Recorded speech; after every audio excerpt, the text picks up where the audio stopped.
ಬಂಗಾರಪೇಟೆ ಅಯ್ಯಪ್ಪ ಸ್ವಾಮಿ ದೇವಾಲಯ ಸೇವಾ ಸಮಿತಿ ಪರವಾಗಿ ಸತತ 20 ವರ್ಷಗಳ ಅವಧಿಯಿಂದ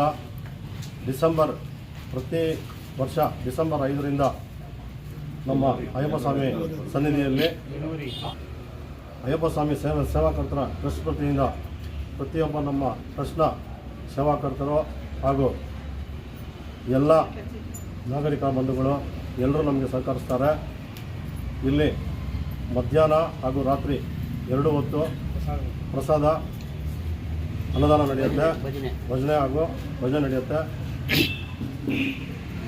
ನಾವು ಯಾವುದೇ ಸ್ವಾಮಿಗಳ ಹತ್ರ ದುಡ್ಡು ಕಲೆಕ್ಟ್ ಮಾಡೋದಾಗಲಿ ದುಡ್ಡು ಕೇಳೋದಾಗಲಿ ನಮ್ಮ ಸಮಿತಿಯಲ್ಲಿ ಆ ಒಂದು ಕಾರ್ಯರೂಪ ಇರುವುದಿಲ್ಲ. ಪ್ರತಿಯೊಬ್ಬರು ಭಕ್ತಾದಿಗಳು ಬಂದು ಯಾರೇ ಆಗಲಿ ಎಷ್ಟೇ ಜನ ಆಗಲಿ ಸ್ವಇಚ್ಛೆಯಿಂದ ಅವರೇನಾದರೂ ಅವ್ರ ಇಷ್ಟಕ್ಕೆ ಬಂದರೆ ಅವರೇನಾದರೂ ಉಂಡಿಯಲ್ಲಾಗಲಿ ಇಲ್ಲ ಏನಾದರೂ ಕಾಣಿಕೆ ಕೊಡ್ಬೋದು. ಯಾವುದೇ ರೀತಿ ಈ ವರ್ಷದಿಂದ ಯಾರ ಹತ್ರನೋ ಒಪ್ಪಿಸಿ ಚಂದ ಆಗಲಿ ಯಾವುದನ್ನು ವಸೂಲಿ ಮಾಡೋ ಪದ್ಧತಿ ಇಲ್ಲ ಅಂತ ತೀರ್ಮಾನ ತಗೊಂಡಿದ್ದೀವಿ ನಮ್ಮ ಸಮಿತಿಯಲ್ಲಿ.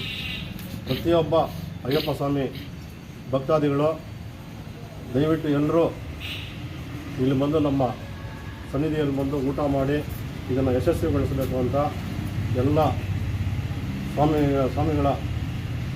ಸ್ವಾಮಿಗಳಿಗೂ ಹಾಗೂ ಎಲ್ಲ ನಮ್ಮ ಸ್ನೇಹಿತ ವೃಂದದವರಿಗೂ ಎಲ್ರಿಗೂ ನಾನು ಕೈ ಮುಗಿದು ಕೇಳ್ಕೊತಾ ಇದ್ದೀನಿ. ನೆಕ್ಸ್ಟ್ ವರ್ಷದೊತ್ತಿಗೆ ದೇವಾಲಯ ನಿರ್ಮಾಣ ಪೂರ್ಣಗೊಂಡು ಕುಂಭಾಭಿಷೇಕ ನಡೆದು ಅದೇ ರೀತಿಯಾದ ಯಥಾಸ್ಥಿತಿ ಮುಂದುವರಿಯುತ್ತದೆ ಅಂತ ಹೇಳ್ಬೋದು. ನಮಸ್ಕಾರ. ಇಲ್ಲಿ ದೇವಸ್ಥಾನದಲ್ಲಿ ಇವತ್ತಿಂದ ಜನವರಿ 14/1/25 ತನಕ ಅನ್ನದಾನ ಡೈಲಿ ನಡೀತಾ ಇರ್ತದೆ. ಎಲ್ಲ ಭಕ್ತಾದಿಗಳು ಅಂದರೆ ಮಾಲೆ ಹಾಕಿರೋರೆಲ್ಲ ಬಂದು ಊಟ ಮಾಡೋಕ್ಕೆ ಅಂತ ನಾವು ಅರೇಂಜ್ ಮಾಡೋದು. ಎಲ್ಲ ಸುಖವಾಗಿ ಊಟ ಮಾಡಬೇಕು ಅಂತ ಒಂದು ಇದು ಇಟ್ಕೊಂಡು ನಾವು ಎಲ್ಲರಿಗೂ ಊಟ ಹಾಕ್ತಾ ಇರ್ತೀವಿ. ಅದೇ ಥರ ಇರುಮುಡಿ ಕಟ್ಟಕ್ಕೆ ನಮ್ಮ ಅಯ್ಯಪ್ಪನನ್ನು ನಮ್ಮ ಸ್ವಾಮಿಯವ್ರನ್ನ ಇದು ಮಾಡಿದ್ದೀವಿ.